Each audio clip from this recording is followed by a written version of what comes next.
गीता में आपने दो शब्द सुने होंगे ना, योगक्षेमम वहाम्यहम।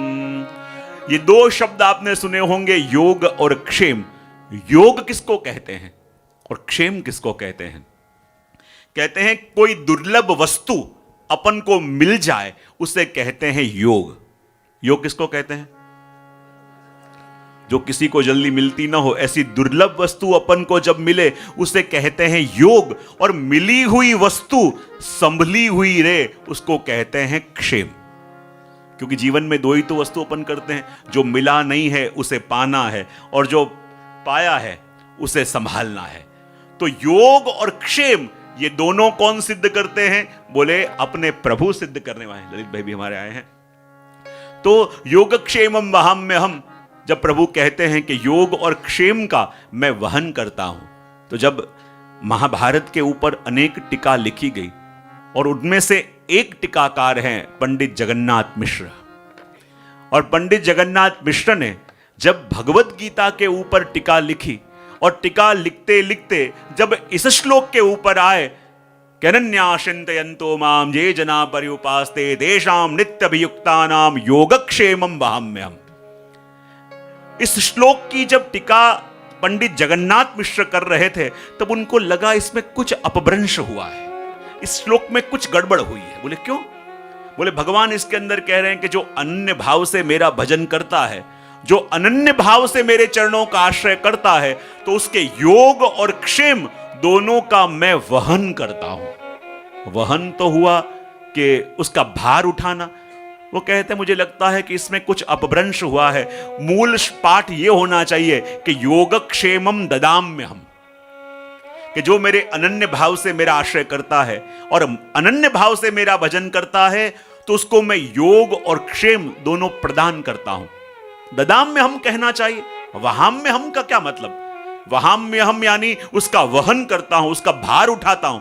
और उन्होंने क्या किया? भगवान के बोले हुए इस शब्द योगक्षेमम वहाम्यहम् में एक क्रॉस लगा दिया और लीटी लगा के उसमें लिख दिया कि योगक्षेमम ददाम्यहम्, कि जो अनन्य भाव से मेरा भजन करता है उसको योग और क्षेम दोनों में प्रदान करता हूं। यह शब्द होना चाहिए। उसका वहन करता हूं, यह शब्द नहीं होना चाहिए।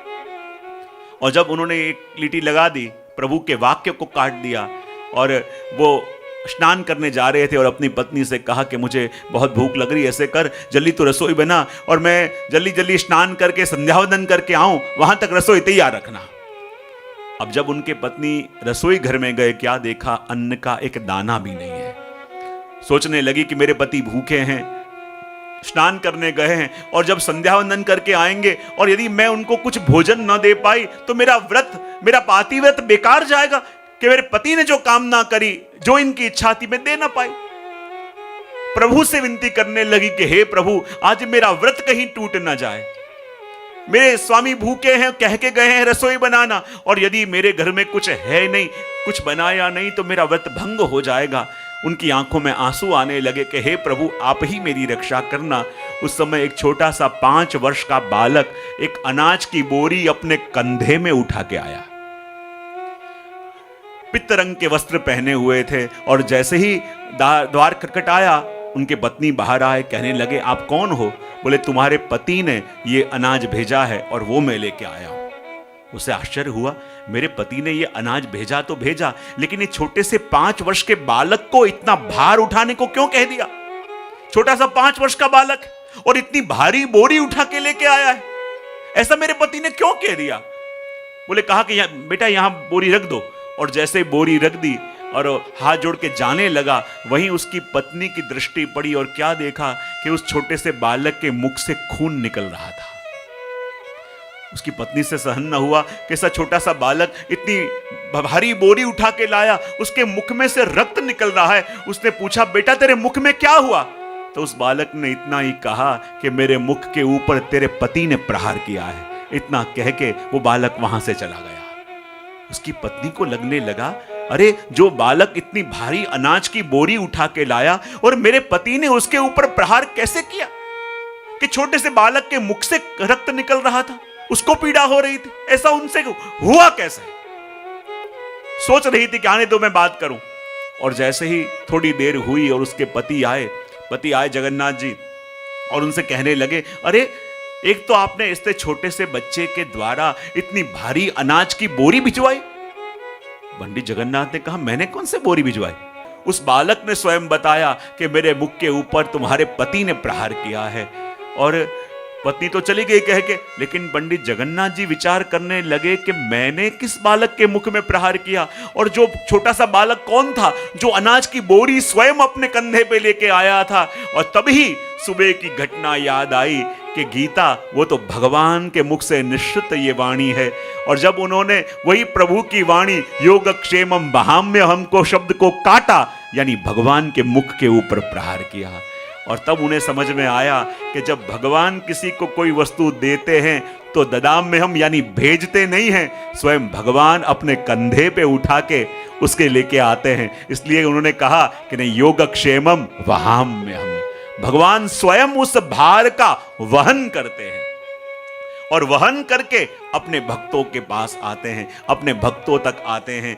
ये बात आपने कही और इसलिए कह दिया कि देखो, विवेकस्तु हरिः सर्व निजेच्छात करिष्यति। अपन को लगे कि देखो, पूरा दिन यदि अपन प्रभु की शरण में रहें, प्रभु के पास रहें, तो कोई प्रश्न करे कि हम भी गृहस्थ हैं तो घर के सारे काम करने पड़ते हैं, घर की वस्तुएं ध्यान रखनी पड़ती हैं, घर की जवाबदारियां निभानी पड़ती हैं, घर के अनेक कार्य साधने पड़ते हैं, तो ये सब करना पड़ता है। तो फिर भगवान के चरणों को पकड़ के अपन कैसे बैठ सकते हैं? भगवान के चरणों को पकड़ के ही बैठे रहेंगे तो ये सारे कार्य होंगे कैसे? तो यहां कहते हैं निजेच्छात करिष्यति, यानी जब प्रभु के चरणों का आश्रय करके अपन बैठते हैं, ये मिथ्या ज्ञान अपन को हो जाता है कि हम सब कर रहे हैं इसलिए सब कुछ हो रहा है। ये मिथ्या ज्ञान जीव को हो जाता है कि हम कुछ कर रहे तो हो रहा है। देखो, जब अपने आप को प्रभु की योजना का एक पात्र बना दोगे ना, तो सारे कार्य सहज होने लगेंगे। लेकिन स्वयं अपने आप को जो योजना करने वाला मान लिया, तो वो योजना ऐसी कहां चली जाएंगी पता भी चलेगा नहीं। इसलिए कह दिया कि देखो, जगत के अंदर अपन गृहस्थ हैं तो कुटुंब के सामाजिक जवाबदारियां ये सब कुछ निभाना है, तो फिर भगवत कार्य के लिए समय कैसे निकालें? ये प्रश्न भी अपने मन में हो सकता है। और ये प्रश्न भी अपने मन में हो, तब भी श्री महाप्रभु जी यही कहते हैं कि देखो, सर्व साधन रूप और सर्व कार्य रूप भगवान होने पर, सर्व साधन रूप और सर्व कार्य रूप भगवान होने पर वही अपने कार्यों को साधते हैं। ये बात आपने कही। और इसलिए कहते हैं कि जब भगवान को सौंपो, बड़े सुंदर शब्द हैं, अब सौंप दिया है, बड़े सुंदर शब्द हैं कि जब भगवान को सौंपते हैं तो देखो कार्य कैसे संपन्न होता है। जब भगवान को जवाबदारी देते हैं कि प्रभु आप ही करता हो और आप ही करने वाले हो, शब्द बड़े सुंदर हैं। और देखो, अपन भी ये शब्दों को संग संग दोहराएंगे, और जब इन शब्दों को दोहराएंगे तब वास्तव में जीवन की सत्यता का ज्ञान अपन को होगा। एक जब उनके चरणों में समर्पित हो जाते हैं, तब अपने जीवन की नाव चलती है। पर अपनी हरेक वस्तु को अपन ने मन से ऐसे पकड़ के रखा है, ऐसे पकड़ के रखा है। जब वो राजा अपने रथ में कहीं जा रहे थे, क्या देखा, एक वृद्ध व्यक्ति बेचारा थका हुआ है, हारा हुआ है, और इतना बड़ा रुई का पोटला अपने माथे पे उठा के लेके जा रहा है। राजा को दया आ गई कि मेरा रथ तो खाली है और कोई है ही नहीं, बेचारा वृद्ध है और इतना थका हुआ है और इतना बड़ा पोटला अपने माथे पे उठा के जा रहा है। राजा ने रथ रोका, उसने कहा भैया तुम थक गए होगे, ऐसे करो मेरे रथ में बैठ जाओ। उसने कहा अरे आप तो राजा हो, मैं साधारण व्यक्ति आपके रथ में कैसे बैठ सकता हूं? राजा ने कहा अरे मैं कह रहा हूं बैठ जा। उसने कहा नहीं आपके रथ में, बोले मैं बोल रहा हूं बैठ जाओ। बैठ गया और धीरे धीरे रथ आगे गया। बैठ तो गया लेकिन पोटला माथे पे रखा। राजा ने कहा भैया तू इसके भार से थक रहा था, इसलिए मैंने तुझे अपने रथ में बैठाया। अब रथ में बैठ तो गया लेकिन ये पोटला जो माथे पे है नीचे क्यों नहीं उतारता? वो कहा आप अब कितना भी कहो, आपने यहां मुझे बैठा दिया, इतना बड़ा एहसान किया, लेकिन अब इतना एहसान के ऊपर मैं ये पोटला तो नीचे रख के आप पे भार नहीं बढ़ाऊंगा। उसने कहा ये पोटला माथे लेके तू बैठ गया है तो ऑलरेडी भार आ चुका है, सिर्फ इतना कह रहा हूं पोटला नीचे रख दे। बोले चाहे तलवार कटवा दो, गले कटवा दो, लेकिन पोटला नीचे रखूंगा। बस यही बात अपनी भी है। प्रभु के चरणों में गए, प्रभु के चरणों में समर्पित हुए। प्रभु ने कहा कि तू तेरा अहम, तेरा ममत्व, तू जहां जहां जुड़ा है, या तो तेरे अहम से जुड़ा है या ममत्व से जुड़ा है, जब मेरे शरण में आया है तो तेरा सब कुछ मेरे चरणों में रख दे। प्रभु के चरणों में आने का दावा तो करते हैं, पर अपनी अहंता और अपनी ममता के पोटले प्रभु के चरणों में रखने को तैयार नहीं है। और इसलिए तो ये समस्या आती है। और इसलिए तो कह रहे हैं जीवन में जो भी होता है ना, क्या हो रहा है, मैंने कल भी थोड़ा बात बताया था कि जो भी कुछ हो रहा है ये प्रभु की ही एक योजना का भाग है। जीवन में सुख भी आते हैं, दुख भी आते हैं, तब भी विनम्र हो के सहज रूप से सुख आवे देख लो, प्रसन्न हो जाओ, दुख आवे देख लो, भले 2 घड़ी दुखी हो जाओ, लेकिन उसमें उलझ मत जाओ, क्योंकि प्रभु की योजना के एक भाग। मैंने कई प्रसंग सुना था कि एक बार मनुष्य प्रभु के पास गया और प्रभु के पास जाके कहने लगा, प्रभु ये आपकी सब योजनाओं में मुझे बड़ी गड़बड़ दिखाई देती है, आप सब करते तो हो लेकिन प्लानिंग का अभाव लग रहा है। कोई 2-4 अच्छे मैनेजमेंट वाले हों, अच्छे कोई 2-4 अनुभवी लोग हों, वो आपके पास हो ना, तो जो व्यवस्था आजकल दुनिया में हो रही है उससे भी अच्छी व्यवस्था हो सकती है। भगवान ने कहा कैसे, तू जानता है? बोले हाँ, ऐसे करो 3 दिन की प्रभु आप हॉलीडे ले लो। कितने वर्षों से प्रभु आप यहां सबको सुन रहे हो, हमको तो कोई 2 दिन सुनावे तो भी हम कंटाल जाते हैं, आप कितने वर्षों से लोगों का सुन रहे हो, तो प्रभु ऐसे करो 3 दिन आप हॉलीडे पे जाओ और आपकी जगह मुझे दे दो। भगवान ने कहा ठीक है, देख मैं तुझे अपनी जगह दे दूंगा, लेकिन तुझे कुछ ध्यान भी रखना पड़ेगा। बोले क्या? हजारों लोग तेरे पास रोज आएंगे, लेकिन तुझे खड़े खड़े सिर्फ बातें सुननी हैं, लेकिन उसमें इन्वॉल्व होना। कई वस्तु ऐसी होंगी जो तुझे पसंद नहीं आएंगी, कई वस्तु ऐसी होंगी जिसमें तुझे थोड़ा खटका रहेगा, कर पाएगा? बोले कर लूंगा। भगवान ने कहा देख मेरा रोल निभाना है, खड़े खड़े देखना है, इन्वॉल्व नहीं होना है और बोलना नहीं है। उसने कहा ठीक है।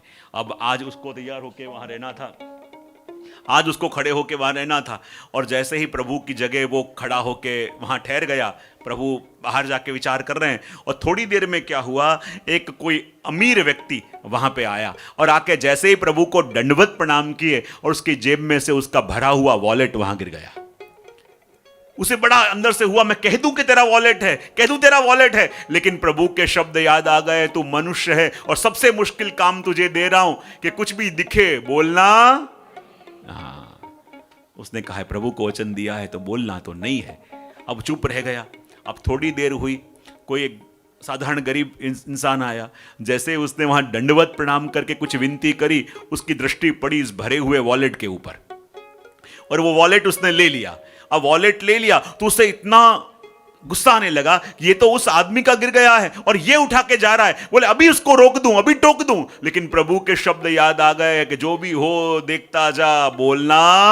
और वहां पे कोई बोट का कोई पायलट था जो बहुत बड़ी शिप चलाता था, वो जो कैप्टन था, वो कैप्टन अपने सेल के ऊपर जाने वाला था सेल करने के लिए, तो उस समय वो वंदन करने आया, और जैसे ही वंदन करने आया तो वही वो जो अमीर व्यक्ति था वो पुलिस लेके आया और कहा इसी ने मेरा पॉकेट ले लिया है, इसको पकड़ लो। और जब पुलिस उस कैप्टन को पकड़ के जाने लगी, और अब उस इंसान से सहन नहीं हुआ कि अब बहुत हो गया, लेकिन अब ये सहन नहीं कर सकता, मुझे बोलना पड़ेगा। और उसने कह दिया कि देखो ये चोरी इसने नहीं करी, ये चोरी तो उस गरीब व्यक्ति ने करी थी कि उसके घर में पॉकेट मिलेगा। और जब पुलिस को लेके गए तो क्या देखा कि वास्तव में उसके घर में पॉकेट मिल गया, और जो ये कैप्टन को जेल में डाल दिया था वहां से उसको मुक्त कराया गया और सारी व्यवस्था हो गई। और जब शाम को प्रभु आए, प्रभु ने कहा आज का दिन कैसे रहा?